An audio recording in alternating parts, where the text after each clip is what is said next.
Welcome back to the Thursday evening Cowboy Fashion Report. Today I've got on another antagonistically powerful yet gently soothing pearl snap shirt. Those pearl snaps.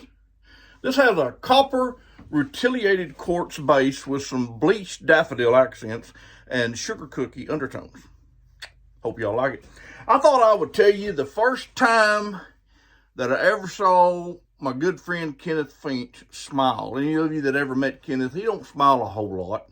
He don't frown a bunch. He just kind of has a resting Kenneth face. But the first day that I saw him smile was actually the second day that I knew him, because I just went to work at the Pitchfork Ranch, me and Brandon Lord, and it was my first day on the job.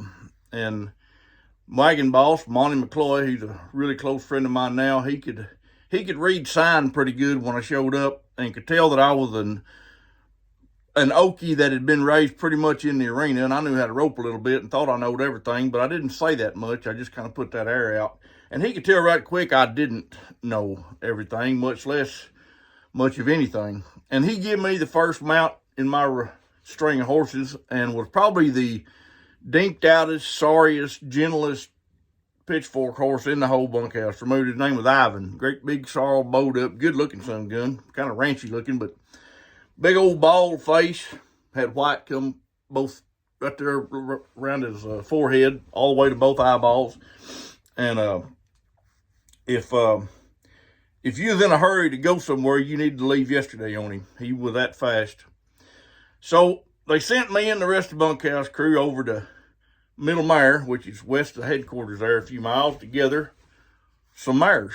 And Finch dropped us off. First drive I'd ever been on, sure enough, cowpunching type deal, you know, and little bitty trap. It wasn't very big, and I made it all right. Of course, he put me on the fence on the east side, so I tried not to get lost, and I didn't. And get out here, fly. And we got the mares stowed up in the corner. We was going to trot them down the fire guard back to headquarters and do whatever we was going to do. I don't remember what we was doing with them. Something about mare stuff. And we got held up there. That's fresh. In early in the morning, they was milling a little bit. One of them little mares, one of them young ones, shot out right between me and the fence. Probably had my head up my butt, but irregardless, I spun old Ivan around about as fast as he could spin, which is about as fast as I can spin right now, which isn't very fast. And he one jumped me, and I went about as high. I went so high that if an eagle had shit on me while I was up there, the shit would have dried before I hit the ground. I went on up there and flung me out there on my back. Of course, it didn't hurt, because I thought I'd made a rawhide back then instead of cellulite like I am now. But Kenneth, he rode up there to me, and that was the biggest buck-tooth grin I ever seen in my life on a cow person. And that's the first time I ever saw him grin. I seen him grin several times after that, because I got bucked off quite a few times when me and him was together, but I'll always remember that one. And he always thought I was kind of useful after that, because he knew eventually I was going to make him grin.